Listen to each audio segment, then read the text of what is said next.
TYBA मराठीचा भाषिक अभ्यास DSE मराठी 4 या मराठीच्या भाषिक अभ्यासामध्ये 17व्यासाठी आपल्याला मराठीबद्दलचे काही घटक दिलेले आहेत. त्यातले आपण 2 घटक पाहिलेत, मराठीचा कालिक भेद आणि मराठीचे प्रांतिक भेद. प्रमाण मराठी व बोली यांचा सविस्तरपणे अनेक व्याख्यानांमधून आढावा घेतलेला आहे. शेवटचा जो काही घटक आहे, तिसरा घटक, भाषाविषयक समज गैरसमज व मराठीवरील अन्य भाषांचा प्रभाव. या तिसऱ्या घटकामध्ये पुन्हा 3 उपघटक दिलेले आहेत. त्याच्यामध्ये भाषाविषयक समज गैरसमज, भाषा शुद्ध अशुद्ध, भाषा प्रमाण व अप्रमाण, भाषा श्रेष्ठ आणि कनिष्ठ, भाषा मौखिक व लिखित, असे भाषेबद्दलचे पहिला घटक आहे. म्हणजे तिसऱ्या घटकातला पहिला घटक. आपल्याला माहित आहे, दैनंदिन व्यवहार करण्यासाठी आपल्याला भाषेची गरज आहे. ज्याप्रमाणे पहिल्या सत्रामध्ये मी तुम्हाला सांगितलं होतं की माणसाला जसं श्वासोश्वास घेण्यासाठी किंवा जिवंत राहण्यासाठी प्राणवायूची गरज आहे, तो अखंडपणे अविरतपणे सुरू असतो, तसंच आज माणसाला भाषेची गरज भासायला लागलेली आहे. माणसाला एक वेळ जेवण नसलं तर चालेल, पण माणूस बोलल्याशिवाय राहू शकत नाही. आता तुम्ही म्हणणार, मुका कुठं बोलायला जातो? तो बोलतो, तो विचार करतो, तो आपल्या कृतीतून बोलतो. लक्षात घ्या, बरोबर आहे की नाही? आणि ती कृतीची भाषा जर समजली, कृतीची ती हावाची ती सुद्धा एक भाषा आहे मित्र, लक्षात घ्या. म्हणजे प्रत्येक सजीव प्राणी आपल्या कृतीतून, आपल्या हावभावातून, आपल्या आवाजातून आणि मानवाने त्याच्याही पुढे जाऊन प्रगती केलेली आहे. ती म्हणजेच आवाजाला त्याने भाषेत किंवा जो ध्वनी आहे, जो मुखविवरातून बाहेर पडणारी जी हवा आहे, त्याला ध्वनीत परिवर्तित केलं आणि भाषा निर्मिती त्याने केली. पण प्रत्येक सजीव प्राणी आपल्या कृतीतून, उक्तीतून भाषा व्यक्त करत असतो आणि आपला संदेश दुसऱ्यापर्यंत पोहोचवण्याचं काम करत असतो. मग भाषा म्हणजे काय? कारण भाषाविषयक समज आणि गैरसमज आजही आहे, शुद्ध अशुद्ध. मोठ्या मोनोपॉलिटिकल सिटीमध्ये राहणारे लोक किंवा मोठमोठ्या शहरांमध्ये राहणारे लोक, त्या लोकांची एक प्रमाण भाषा ठरलेली आहे, त्या प्रमाण भाषेतच बोलत असतात. आणि त्यांना असं वाटतं की आम्ही जी बोलतो ती शुद्ध भाषा आहे. आणि गावाकडे, खेड्यावर, वस्तीवर, पाड्यांवर, वाड्यांवर बोलली जाणारी जी काही भाषा आहे ती अशुद्ध आहे. मित्र, मी तुम्हाला अगोदरच एक गोष्ट नमूद करेन की भाषा कोणत्या याला महत्त्व नाही. कारण भाषेचं मूळ उद्दिष्ट किंवा मूळ कार्यच हे आहे की एकाच्या मनातील विचार, कल्पना, भावना दुसऱ्यापर्यंत पोचविणे, आणि ते पोचले की भाषेचं कार्य संपतं. मग तुम्ही नॅशनल लेवलची, इंटरनॅशनल लेवलची किंवा ग्रामीण भागावरची कोणतीही भाषा वापरली तरी संदेश जो द्यायचा आहे तोच दिला जाणार आहे. मी जे बोलतो आहे ते तुम्हाला कळलं, भाषेचं कार्य संपलं. मग इंग्रजीमधून बोलतोय, मराठीतून बोलतोय, हिंदीतून बोलतोय, गुजरातीतून बोलतोय किंवा कानडी, तामिळ, मल्याळम किंवा बोलीभाषेतनं बोलतोय, पण मी जे बोलतोय ते समोरच्याला कळलं, म्हणजेच मला जे सांगायचे ते समोरच्याला समजलं, म्हणजे भाषेचं कार्य होतं. म्हणून त्या ठिकाणी शुद्ध आणि अशुद्धतेचा प्रश्नच येत नाही. परंतु माणूस नावाचा जो प्राणी आहे, त्या माणूस नावाच्या प्राण्याच्या डोक्यामध्ये सदैव किडे वळवळत राहतात. मित्र, एखाद्याला 4 चांगले मोठमोठे शब्द बोलता आले की तो स्वतःला विद्वान समजायला लागतो. पण माझं एकच हे सांगणं आहे की त्या विद्वानाने वापरलेले शब्द समोरच्या व्यक्तीला कळले नाही तर त्याची विद्वत्ता काय कामची? बरोबर आहे की नाही? आणि मग जर आपल्याला भाषा शुद्ध अशुद्धतेबद्दलचे जे गैरसमज आहेत ते दूर जर करायचं असेल तर भाषेसाठी आपल्याला व्यापक प्रमाणात चळवळ उभी करावी लागणार आहे. मी तर हेच सांगेन की समोरचा व्यक्ती बोलतोय ते तुम्हाला कळतंय ते समजून घ्या. समजलं तो कोणत्या भाषेत बोलतोय याला महत्व नाही हो. एखादा उत्कृष्ट इंग्रजी बोलणारा माणूस, शुद्ध इंग्रजी बोलणारा माणूस तुमच्या समोर आला आणि तुम्हाला इंग्रजीतला ई सुद्धा कळला नाही तर त्याच्या बोलण्याला काही किंमत राहणार आहे का? म्हणून मी असं म्हणत नाही इंग्रजीचा द्वेष करतोय, असं एक उदाहरण म्हणून दिलं. परंतु जर आपण विचार केला तर कोणतीही भाषा शुद्ध नाही, कोणतीही भाषा अशुद्ध नाही. सर्वच भाषा आपापल्या ठिकाणी शुद्ध आहेत हे मात्र निश्चित. अशुद्ध कोणतीच भाषा नाही मित्र. मग ती बोली असो, एखाद्या वर्गापुरती बोलली जाणारी मर्यादित असलेली बोली असेल, पण त्यांचे व्यवहार होत आहेत, भाषेचं कार्य संपलं. अहो तुम्ही भाषेबद्दल शुद्ध आणि अशुद्धच्या गोष्टी करताय, तो प्राणी सुद्धा त्यांच्या मनातले भाव ते आपल्या कृतीतून, आपल्या हावभावातून, आपल्या आवाजाच्या माध्यमातून आपल्या वर्गातील प्राण्यांना ते कळवतात, दुसऱ्याला सुद्धा कळवतात. तुम्ही घरामध्ये कुत्रा पाळलाय बरोबर, तर हा जो कुत्रा पाळलेला आहे हा कुत्रा काही कामाचा नाही कामाचा आहे. तुम्ही त्याला बोलवलं, मालक आल्याबरोबर त्याचा आवाज वेगळा निघतो, कुणी त्याचा वर्गातला प्राणी आला तर त्याचा वेगळा आवाज निघतो, अजून दुसरा प्राणी आला त्याच्यासाठी वेगळा आवाज निघतो. ही एक प्रकारची त्याची भाषा आहे. लक्षात घ्या. कावड्याचं उदाहरण नेहमी देतो.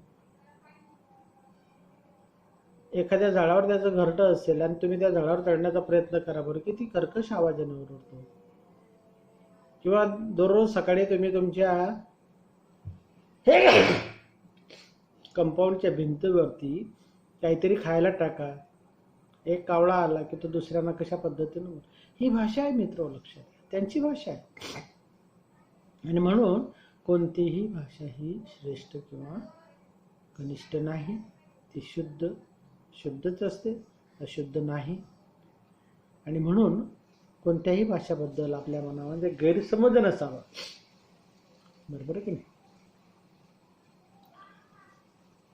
मग मी प्रमाण मराठीत तुमच्याशी बोलतोय म्हणून सातपुड्यातून येणारे एखादा आदिवासी विद्यार्थी जर त्याची पावरा बोलीत बोलत असेल तर मी त्याचा द्वेष करू नये किंवा त्याला हटकू नये. त्याला फक्त एवढंच सांगेन, बाबा रे तुझ्या बोलीभाषेचा अभिमान तुला असलाच पाहिजे.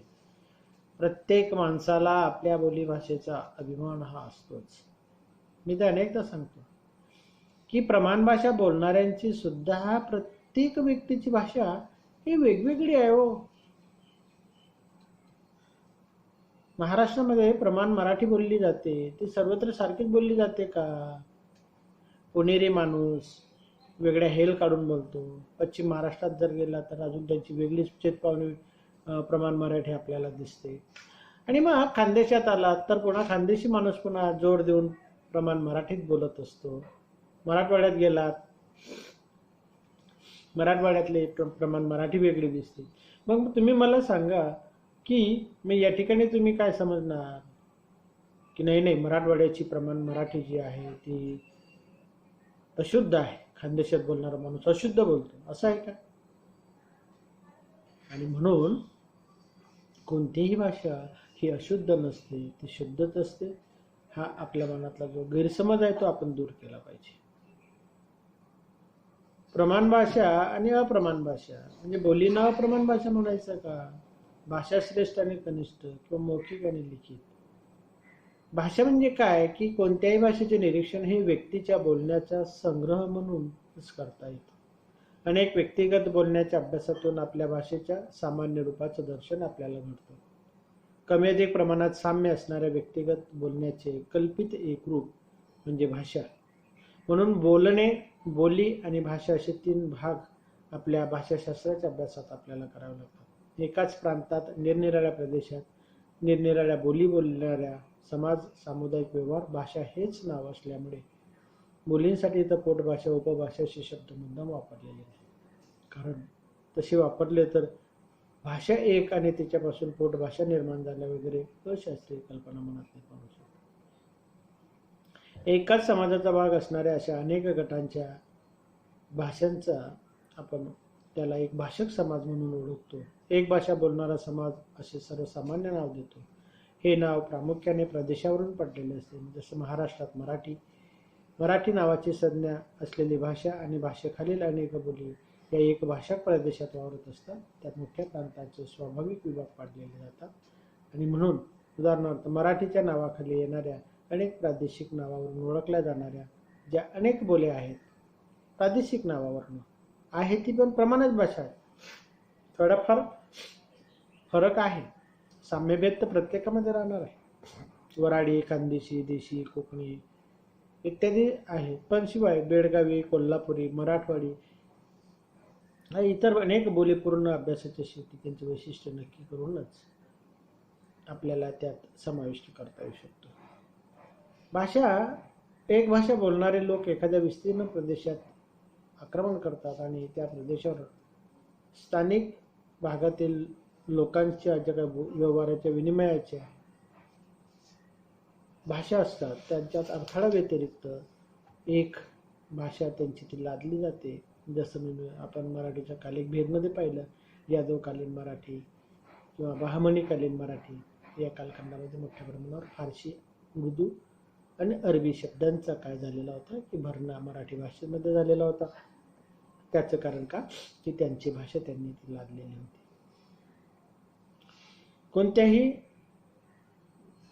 भाषा जी आहे, कोणतीही भाषा हे एक व्यापक विनिमयाचं साधन आहे. आम्ही तुम्हाला सांगितलं व्यवहाराची देवाणघेवाण करण्यासाठी, व विचारांची असेल, काही वस्तूंची देवाणघेवाण करायची असेल तर त्याच्यासाठी वापरली जाणारी जी भाषा असते तर ती भाषा प्रमाण भाषाच रूप मानलं जातं. शासनाच्या नावात म्हणजे ज्या व्यापक प्रदेशात ती भाषा बोलली जाते ती शासनाच्या व्यवहारासाठी निवडली गेलेली एक विशिष्ट बोलीच असते. प्रमाण समजली जाते व तिचे शिक्षणात आणि प्रसारमाध्यमात सामान्यतः एकत्रित जीवन व सर्वत्र वर्चस्व असते. विशेषतः लेखनाच्या एकरूप वापरामुळे ही प्रमाण भाषा रूढ व्हायस मदत होत असते. प्रमाण भाषा ही उच्चवर्णीयांची सामान्य व्यवहाराची भाषा नसून ती लेखनात वापरलेली व्यासपीठावर बोलली जाणारी भाषा असते. ही एक थोडी कृत्रिम मुद्दाम शिकावी लागणारी भाषा असते असे म्हणता येईल. याउलट बोली म्हणजे ज्याच्या वर्गाच्या त्या बोली असतात. आणि मग भाषा ज्या आहेत मग आपण या ठिकाणी मी तुम्हाला नमूद करू इच्छितो की कोणतीही भाषा ही प्रमाण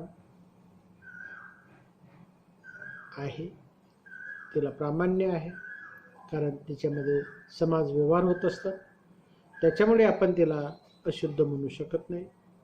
भाषा शुद्ध आणि अशुद्ध. आता काही ठिकाणी उच्चाराच्या दृष्टिकोनातनं बरोबर आहे की नाही, त्याच्यामध्ये भेद आपल्याला दिसत असेल, पण शुद्ध आणि शुद्ध हा जो भेद भाषेबद्दल मानला जातो तो माझ्या दृष्टिकोनातनं तो भेद नाही. त्या भाषिक प्रदेशात राहणाऱ्या माणसांच्या भौगोलिक परिणाम त्याच्या बोलण्यावर, त्याच्या राहण्यावर, त्याच्या आचाराविचारांवर होत असतो आणि म्हणून साहजिकच त्याचा प्रभाव त्याच्या व्यक्तिमत्वावर, त्याच्या भाषेवर होताना दिसतो. म्हणून तो बोलतो, खानदेशात बोलणारा माणूस काही शुद्ध मराठी बोलतो अशातला भाग नाही. तो ज्या परिसरात राहतो त्याचा प्रभाव त्याच्यावर होतच असतो आणि म्हणून तो बोलणारा माणूस काही अशुद्ध नाही. म्हणून अशुद्ध अशी भाषा नसतेच माझ्या दृष्टिकोनातून म्हणतोय. प्रमाण भाषा आणि अप्रमाण भाषा. मग प्रमाण भाषा म्हणजे काय की जी शासन व्यवहारासाठी वापरली जाणारी, भाषणासाठी, शिक्षणासाठी वापरली जाणारी जी भाषा आहे ती प्रमाण भाषा. म्हणजे विस्तीर्ण प्रदेशात बोलली जाणारी बहुसंख्याक लोक तिच्या भाषा व्यवहार करत असतील ती प्रमाण भाषा म्हणून गणली जाते आणि मग शासन तिला ग्राह्य धरून तिच्यात शासन व्यवहार होतो. शिक्षणासाठी तिचा वापर केला जातो आणि त्या दृष्टिकोनातून ती प्रमाण भाषा ठरत असते. अप्रमाण भाषा म्हणजे बोली जी आहे ते अप्रमाण भाषा, म्हणजे त्यांना प्रमाण भाषेचा दर्जा नाही. पण शेवटी मूळ मुद्दा इथं येतो की कोणतीही भाषा असू द्या, तिचा व्यवहार हा विचारांची देवाणघेवाण करण्यासाठी केला जातो, व्यवहारासाठी केला जातो. आणि जर व्यवहार पूर्ण झाला असेल तर ती प्रमाण आहे की अप्रमाण आहे याला महत्त्व उरत नाही. मित्र लक्षात घ्या, कारण कोणतीही भाषा माणसालाही प्रयत्नपूर्वकच शिकावी लागते, ती जन्मजात नाही. जर प्रत्येक माणसाने असं ठरवलं की मला ही भाषा शिकायची आहे, मग जगातली कोणतीही भाषा तो शिकू शकतो. लक्षात घ्या, एक चीनी आणि जपानी, कारण त्या चित्रलिपी आहे, त्यांची जी लिपी आहे ती चित्रलिपी आहे. व मला सांगा, जोपर्यंत इंग्रज भारतात नव्हते तोपर्यंत भारतीय माणूस इंग्रजी नावाची भाषा आहे हे त्याला माहीत तरी होतं का? इंग्रज आले, त्यांनी त्यांच्या व्यवहारासाठी इंग्रजी आणली, इथल्या लोकांना त्याचं ज्ञान दिलं, ती शिकवली. आज भारतामध्ये इंग्रजी सर्रास वापरले जाते. खेड्यापाड्यातला माणूस सहज इंग्रजी शब्द वापरतो, शिकलेला नाही. आता मोबाईल हा शब्द आहे, हा इंग्रजी शब्द आहे. रिचार्ज इंग्रजी शब्द आहे, बरोबर आहे की नाही? मग आता मला सांगा की तिचं स्वरूप हे ग्रामीण पातळीपर्यंत पोचलेलं आहे. म्हणून जगातली कोणतीही भाषा माणसाला प्रयत्नपूर्वक शिकता येते, ती शिकावी लागते आणि तो शिकतो. म्हणून भाषा शुद्ध अशुद्धचा प्रश्न घेत नाही, प्रमाण आणि अप्रमाण हा पण भाग राहत नाही. कोणतीही भाषा श्रेष्ठ नाही, कोणतीही भाषा कनिष्ठ नाही. मित्रो लक्षात घ्या, हे भेद केले जातात. जे स्वतःला विद्वान समजतात, स्वतः विद्वज्जन म्हणतात, स्वतःला खूप पुढारलेले म्हणतात, कारण हा एक प्रकारचा त्यांचा इतर लोकांवर वचक ठेवण्याचा प्रकार आहे. मित्र लक्षात घ्या. आणि मग भारतामध्ये चातुर्वर्ण्य व्यवस्था, आणि मग ब्राह्मण बोलतो तो शुद्ध मराठी. मग किती शुद्ध मराठी बोलतो पाहिलं का तुम्ही? सर्वच ब्राह्मण शुद्ध बोलतात का? पुण्यातले शुद्ध बोलत असतील हो, पण मग इतर त्यांच्या समाजातले माणसं, खेडेगावात राहणारा ब्राह्मण, हा तो त्या स्थानिक भाषेत राहतोय, त्या स्थानिक परिसरात राहतो, त्यातला प्रभाव त्याच्या व्यक्तिमत्वावर होतो. मग तो बोलतो ते शुद्ध आहे आणि आम्ही बोलतो ते अशुद्ध आहे का? आणि म्हणून शुद्ध आणि अशुद्धचा हा एक भाग, श्रेष्ठ आणि कनिष्ठचा मुद्दाच उरत नाही. कोणतीही भाषा श्रेष्ठ नाही इतरांपेक्षा आणि कोणतीही भाषा कनिष्ठ नाही इतरांपेक्षा. मग ती प्रमाण भाषा असेल, राष्ट्रभाषा असेल, आंतरराष्ट्रीय भाषा असेल, किंवा सातपुड्यात बोलली जाणारी आमची एखादी बोली असेल, खानदेशात बोलल्या जाणाऱ्या बोली असतील, तर कोणतीही भाषा ह्या कनिष्ठ नाहीत. ही गोष्ट पक्की ठाण मानून आपल्या लक्षात असली पाहिजे. भाषा लिखित आणि मौखिक, जोपर्यंत लिखित लिपीचा शोध लागलेला नव्हता तोपर्यंत माणसांचे व्यवहार सुरूच होते, बरोबर आहे की? देवाणघेवाण होतच होतं, विचार विनिमय होत होता, संदेश वहन करतच होते. मग पुढे लिपीचा शोध लागला आणि त्या लिपीच्या शोधाने माणसाने जे बोललेलं आहे, कारण बोललेलं हे हवेत विरून जातं, ते टिकून ठेवता येत नाही, आणि मग जे बोललेलं जे महत्त्वपूर्ण आहे ते कुठंतरी टिकून राहावं, पुढच्या पिढीला ते ज्ञात व्हावं, ते माहीत व्हावं, त्याच्यासाठी लिपीचा शोध लागला. आणि त्या लिपीच्या माध्यमातून प्रमाण भाषेचं किंवा कोणती भाषेचं बोललं गेलेलं ते लिपीच्या माध्यमातून बंदिस्त झालं. मौखिक हे भाषेचं मूळ रूप आहे, कारण ती ध्वनिरूप आहे भाषा मुळातच, म्हणून मौखिक हे तिचं पहिलं स्वरूप आहे, महत्त्वाचं स्वरूप आहे, आणि लिखित हे तिचं दुय्यम स्वरूप आहे. आणि म्हणून लिखित आणि मौखिक भाषेचा विचार हा प्रामुख्याने केला जातो.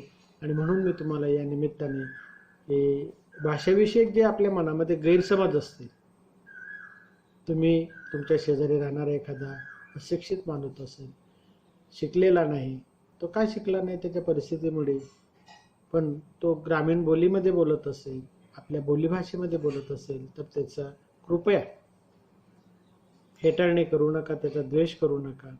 तो जे बोलतोय ते तुम्हाला कळतंय ना, मग का रे संपलं भाषेचं.